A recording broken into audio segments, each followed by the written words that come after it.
What's up, guys? Welcome back to another video. If you guys are new to the channel, my name is Mickey. I make fight predictions in regards to the UFC, upcoming fights. I make little montages of podcasts that I think are pretty funny. And occasionally I'll make personal videos that on things that I find funny. If you guys like this type of stuff or want to feel free to tag along, please do so. Subscribe down below. But now let's get into the important business, which is the flyweight fight between Tim Elliott and Brandon Royval. I think this fight is definitely going to be a really interesting one because for the first time, I think, in this card overall, from prelims and the main card, we're dealing with two grapplers, two very good grapplers. And usually, you know, just like, for example, Rozenstruik and Ngannou clashing, these are two very hard hitters. You're always curious as to who's going to win, because if Ngannou hits, it's over. If Rozenstruik hits, could potentially be over. And so with these two grapplers, it's the same idea, taking two people that are super good with in their respected position, whether it is the hard hitting, the grappling, the wrestling, the submissions. This is an example of where you have two very good grapplers fighting, and it's just extremely interesting to see how it will unravel. Like who's gonna be able to catch the other off guard. Tim Elliott, he's currently 15-10, which 15 wins is a respectable number, but at the same time, 10 losses is quite high. Like we've seen a bunch of other fights, and in terms of other records, like usually the losses haven't been as high as 10. At the same time, 6 of Elliott's 15 wins have come from a submission, 6 have come from a decision. So they are relatively versatile, which show not only that he can go the long distance, but at the same time, if he needs to put you in a Kimura, a chokehold, a triangle choke, a rear naked, whatever, he's going to do it. Just a bit of background for Tim Elliott. He actually did engage in NCAA wrestling, and he currently has a blue belt in Brazilian Jiu-Jitsu. And so overall, you could say he has a very good resume. However, there's two things that worry me. So first of all, Elliott is actually coming from 2 defeats, which can never be good for a fighter mentally, because that's a lot of pressure to carry into the next fight.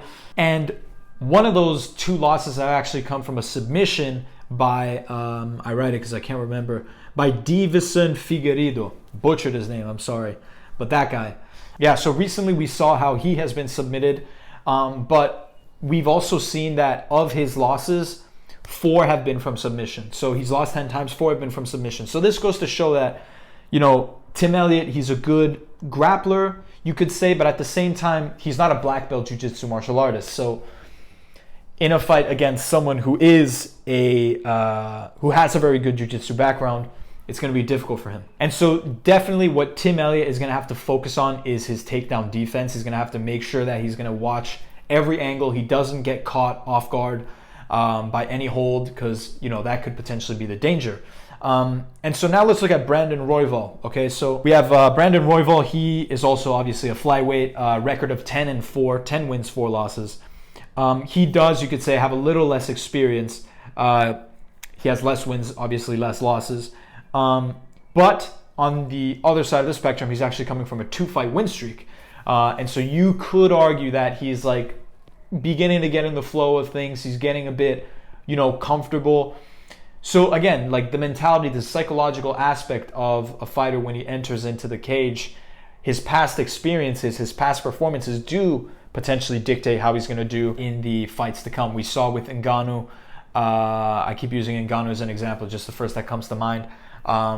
You know, when he lost the fight to Miocic, and then he went to fight Derek Lewis, you know, he took that fear of that loss into the next fight. That's why basically it was one of the worst fights the UFC has ever seen, because no one engaged.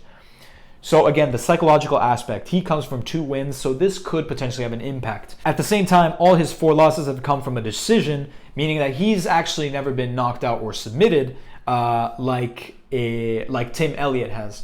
So this sort of should give people an idea that Royval, if he's never been knocked out or submitted, does have good boxing defense and good takedown defense. Yes, he's had less matches, but at the same time, you know, the statistics talk.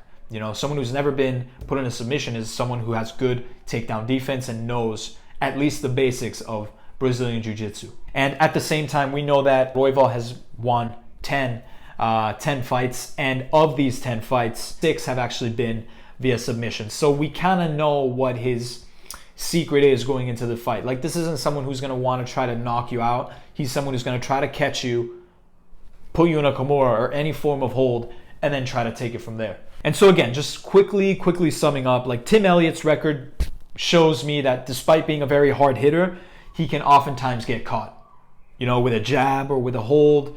Because 10 losses are quite high considering he only has, you know, 15 wins. And so with this being said, though, people think... What's happening? They're attacking my house. I'm being attacked. I'm just kidding. But basically, Tim Elliott, despite my analysis, Tim Elliott is seen as a favorite right now. His prediction is at -188, while Brandon Royval is the underdog at +138. So listen, whatever happens, just because these two have such good grappling backgrounds, this fight could honestly go either way. I'm not 100% sure as to how to rate, you know, look at this fight. I'm looking purely at statistics right now.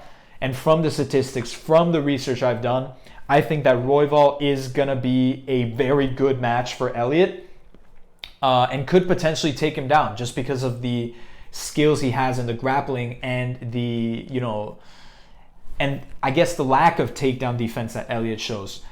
Again, that's just my opinion. I'm going against what everyone says, so I could catch a little steam for it, but that's just my opinion. And that's, like, I'm here to express this. If you guys think otherwise, like, I'm open. Like, I want to know what you guys think of, like, who's going to win. Let's try to get a discussion going. I think Royval is going to win. I don't know what round. I'm not a, you know, like a fortune teller. I don't know. But, yeah, definitely interested. If you guys like this type of content, like these type of predictions with the odds, etc., make sure to subscribe to the channel for more videos. There's going to be more upcoming leading up to the May 30 fight. And yeah, very interesting fights to look at. Subscribe, like the video. I'll see you guys in the next one.